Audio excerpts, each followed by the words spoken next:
there's quite a few songs where I'm like, that's a hard rock riff. You've taken the hard rock riff, you've dragged it through the mud, and now you've tarred and feathered it, and now you're pouring salt on the open wounds as well.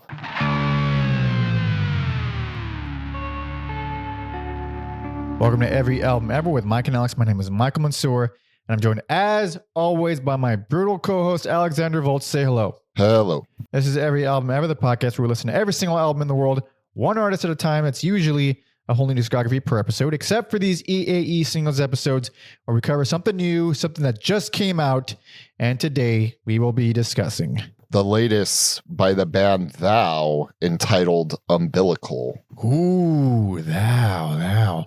So, we've never talked, have we talked about Thou at all in this podcast? We have. I've included Emma Ruth Rundle and Thou's EPs or EP. I forget the way those came out, but I included them in one of my year ends. I'm an idiot.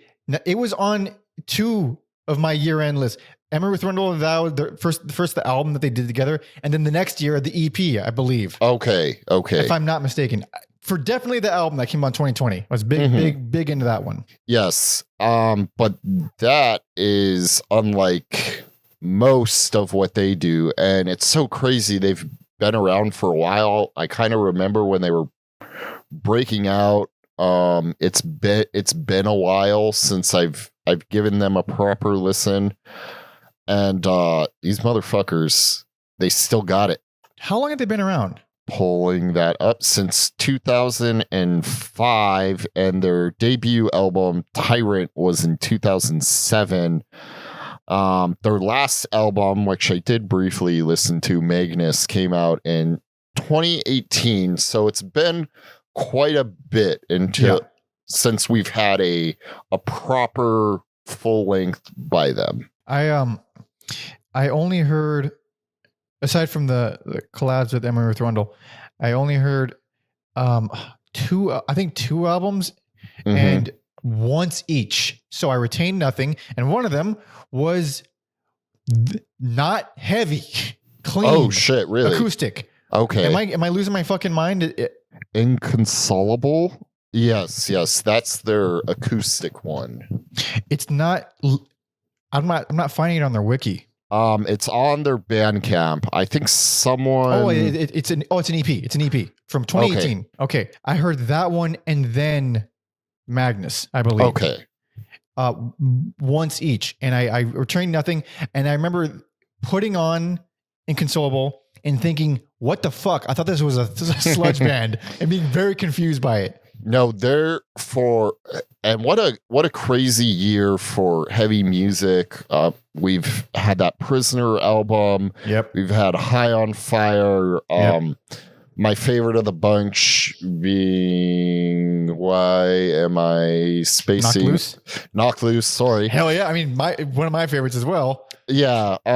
So like, what a fucking crazy year for heavy music, and this just adds on to the pile for me. It does. It's great. It's fucking, man. If you're I've just been in a very sludgy, punishing, brutal mood the past few weeks. Recently saw Sumac came into my town, and I was listening to the new Sumac album, of course, which is, I mean, fucking gnarly. If you know Sumac, they're only getting gnarlier. And seeing that, like, I'm just in that mood. So putting this on, it's just like, fuck yes. Feels so good. Yeah. Like the first listen, it's in Thou's name. They are overwhelming and punishing, but once you get over that, there's some layers, there's some innovative stuff going on, just unique for extreme music, I think. It is. And there's still a lot to grab onto. There's still some catchy moments. There's plenty of ugliness. There's plenty of really, really ugly, typical of sludge and doom, where it's just wrong note here, wrong note there, make it as abrasive as possible. But there's still, like, even the opener is fairly accessible when it comes to brutal ass sludge. Narcissist Prayer. Dude, that song feels like you're being dove on by the wrestler Yokozuna. Like, it's that heavy, it's that punishing, and it's just barbaric and ugly. It's crazy. That main riff is almost on the hard rock side, though. It's just played in such a brutal way. There's lots, to my surprise, and maybe I need to revisit some of their other stuff. There's quite a few songs where I'm like, that's a hard rock riff. You've taken the hard rock riff, you've dragged it through the mud, and now you've tarred and feathered it, and now you're pouring salt on the open wounds as well. Hell yeah. And it feels great. Maybe not literally, but around 150 of that song, they bring in these guitar harmonics that, oh God, it's that kind of shit that cuts through the big bottom heavy sludginess. It gives it a little bit of melody, gives it a little bit of pristine edge to it. It's fucking nice. It's so nice. The whole thing feels great. And then following that, we got Emotional Terrorist, which retains a lot of the energy of the opener, which I'm a big fan of. Good for pacing. Yeah, it's also has almost like a tip of the hat to industrial music without going into those songs. Like, I could see someone reimagining it in like an industrial metal vibe. It just seems like a great song to just like pump your fist and bang your head to, just let it all out. Yeah, there's some moments there that rule so goddamn hard. One is, again, another one at 150 where beat changes and drums start leaning in heavy on the ride bells. It's one of the most headbangy, I want to kick someone in the face, great, heavy, chunky sections of the whole year for music. That's probably the section I was referencing there. It's so goddamn good. And then the riff at the end of it is very unusual. It's like almost quirky, but played in such a brutal way. After that, Lonely Vigil is just a slower behemoth of a song. It almost sounds like someone took a Strapping Young Lad song, but played it at like 1/4 speed. I didn't think about that. Yeah. There were lots of things about that for some reason that made me think of Strapping Young Lad, but just like really slow and punishing. It is. It's about as sludgy as it gets. And it has pretty good range. It around 210. It gets a little bit more quiet, subdued. It feels fucking wonderful. And also it doesn't overstay its welcome at all. I mean, it's 3 minutes, like a pounding, brutal, punishing sludge song. That's 3 minutes. It's like, I like, I'm into that. I think a song that caught me totally off guard was the next song, House of Ideas, because I'm like, how is this more punishing than everything else we've already heard? I thought you guys were at 10 already. This takes it to an 11. There's drum fills that sound more like the drum set is violently being thrown downstairs. These aren't guitar riffs as much as they're like hate-fueled locomotives coming at you at like 300 miles an hour. It's crazy. Even the part that lits up is just guitar chugging. And then the guitar solo is unusually beautiful. Gorgeous. What a bonkers fucking song to make. So it's cranks up the speed, like especially following a Lonely Vigil, cranks up the speed. And I mean, the most bludgeoning, hideous riffs. Like, these are not really riffs as so much as they are, hits with baseball bats. And, but yeah, that solo thing you're talking about, it's like they're big, spacious, eerie notes that ring out, that are beautiful. I mean, in a very unsettling way. And it's just fucking brutal. I mean, the drums are so busy, but with a sound this echoey. It's not like muddy or anything. It's just a lot of drums. Like they feel. It feels like there's a couple moments in the album where it sounds like multiple drummers, and it's a lot. I don't know if there are multiple drummers, because I feel like I would have stumbled across. Maybe there are. I don't fucking know. It sounds like multiple drummers. That's how big it sounds. Yeah, I get that. And totally different is hold on, let me see if there's two. There are not two drummers. So they just made it feel like two drummers. They have 3 guitar players I didn't know that. at times. So they have 2 vocalists. Mm-hmm. One of them is credited as guitar, bass, and vocals. And then there's already a guy who just does vocals, a guy who just does guitar, 2 guitar players, and then a bass player already. So like that's probably how maybe that guy just switches off on, and they double or triple up on shit. It's just the most confusing confusing lineup. Also, I just saw this. I didn't realize there was 2 covers to this, 2 cover arts to this album. I didn't know that either. The one on streaming is the one I prefer. It's just it's like a little boy holding a pot of flowers, and it looks somehow very dark and disturbing somehow, even though it's a very seemingly harmless looking photo. And the other one is way more black metal looking. I think they have like their first. I think it's the same artist. I think they've worked with the same artist since the first one. So it's like every album he's done. Every album, if you go through and look, okay, like they're all done in that same style. I get what you're saying. They probably want to keep the theme. It makes a lot more. Yeah, it makes a lot of sense. And it is a cool style. I mean, it looks like Prince, old Prince, not the singer Prince, old Prince, like of when they would etch into wood blocks and then make prints of it. Yeah, I love that style. It's one of my favorite art styles actually ever. Getting back to the music and kind of like a cacophony of what is going on, what am I hearing here is I feel Nothing When You Cry, which is the most brutal song title. Yeah.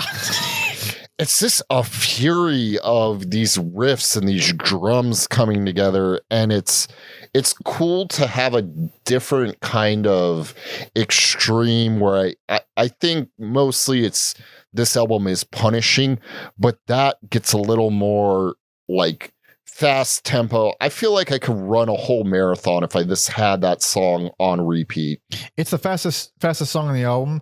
And it's funny because I was from the first couple of songs, I mean, you're getting some pretty brutal sludge.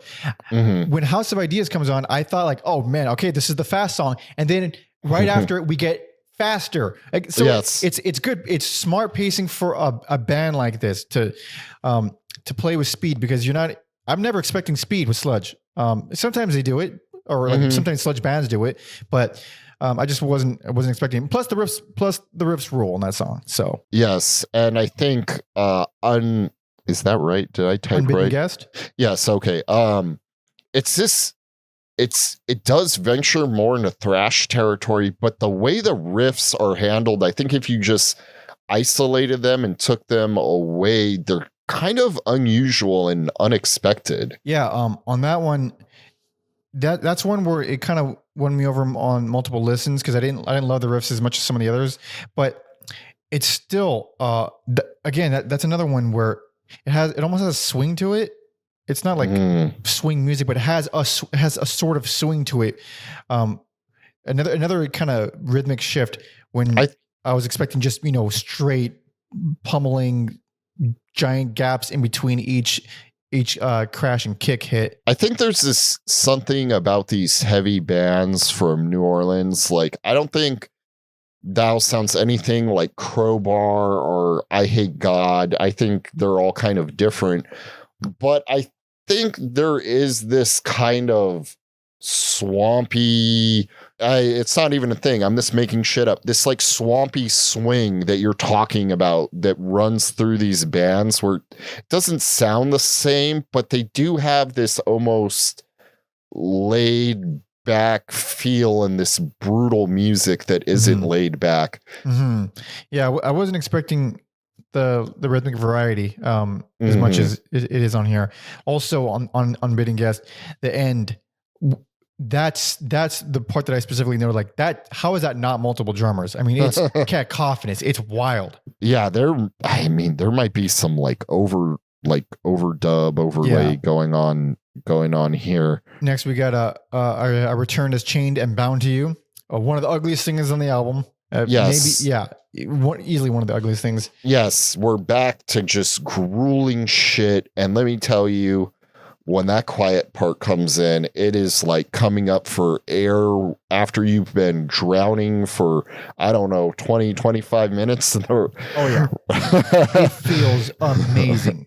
That clean breakdown, which comes in around 320, it's fucking fantastic. Super evil, super brooding, one of the best parts on the album. And then after that, it just elevates the whole song. The way it moves after that whole section. Because at the beginning of that song, I was sort of getting fatigued. And then that clean section comes on, and then it just, there it is, hit the reset button, and the rest of it fucking rules. I had to pause it, not because I was like, I'm exhausted in a bad way, but like this music is like emotionally punishing. It beats you down, and it beat me down. Like I needed that. Like I needed to breathe a little bit after that one.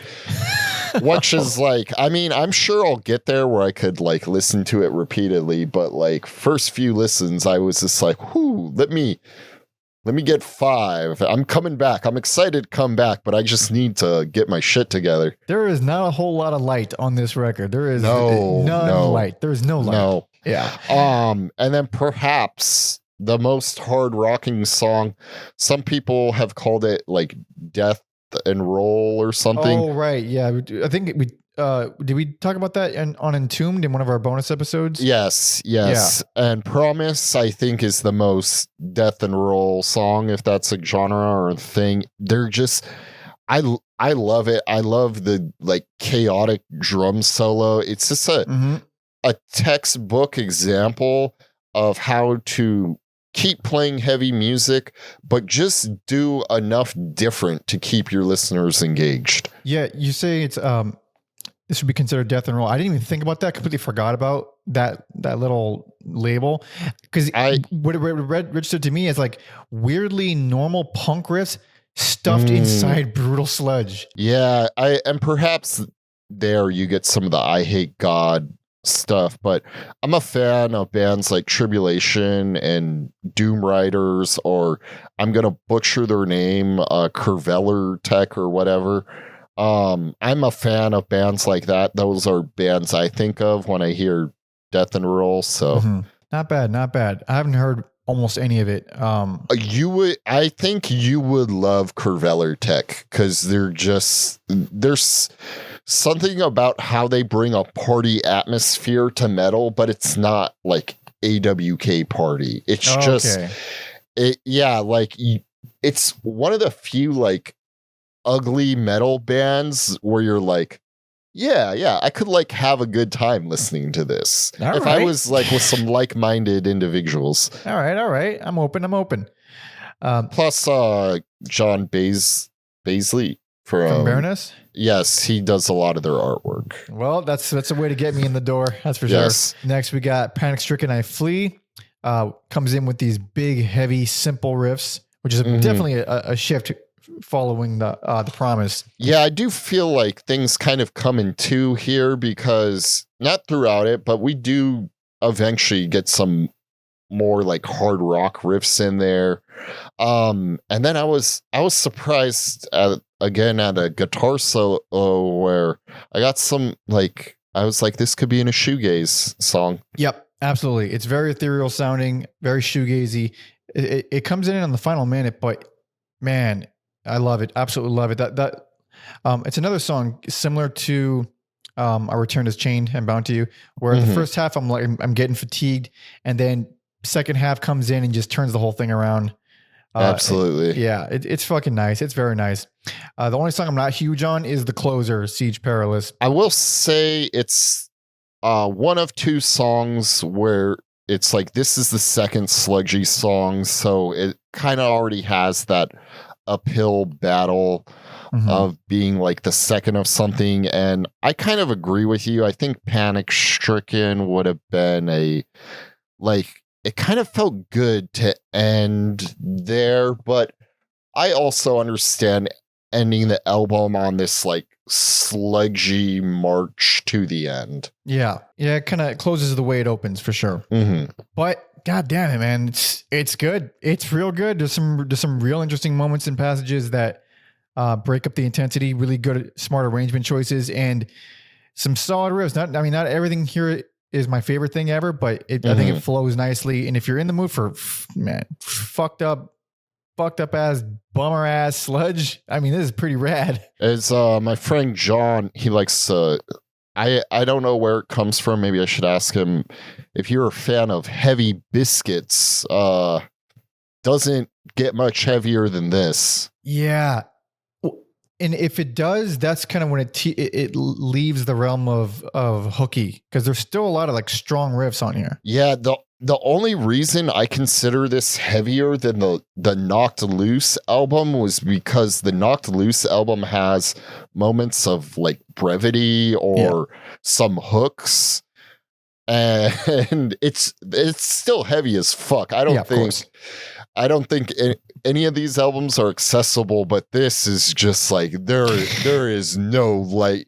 It's just all dark. Tune in next week where we talk about Sumak's new album.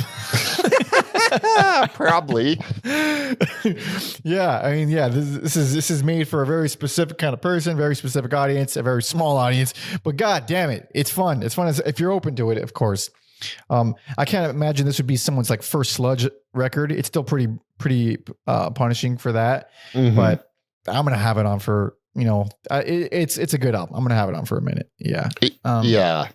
I'm excited to step away from it and then come back to it. Yeah, hell yeah. But yeah, check it out if you're open. And thank you so much for listening and watching and hanging out. This has been very, very fun. We like thou. I kind of want to go back and listen to other stuff now. I feel like it's my duty. But yeah, if you want to stick around and support us, like the video, subscribe, hang out with us, talk some shit in the comments, tell us why we're dumb, idiot morons. And you can follow me on all social media at PanderMonkey and Alex on Instagram at Every Album Alex. And don't forget to follow our history guy, Tom Osman, at Tom Osman Sounds on all social media, as well as TomOsmanSounds.com for all his music and his podcast, whatever comes next, where he interviews a bunch of indie musicians. And you can find links to all of that in the description. Yeah, on our Patreon. If you want to really help us out, patreon.com/everyalbumever. That's where you go. You get 2 bonus episodes a month. You get to see our schedule in advance. You get to vote on polls to decide we cover next. You get to join the Discord, be a part of the community, suggest these episodes, these EA singles episodes. You can suggest these to us. And if you're tier 2, then you can request a full episode, a full discography. And then you can also suggest bonus episodes for Patreon. So any album from main discography, just give us an album. We'll fucking talk about it. It's fun. There's a lot to chew on there. Go there, please. Thank you. Wrapping it up. What should we close this one out with? I kind of feel like it has to be House of Ideas, right? It is gonna fuck you up. Let's do it. Hell yeah. So thank you so much for listening and watching. See ya.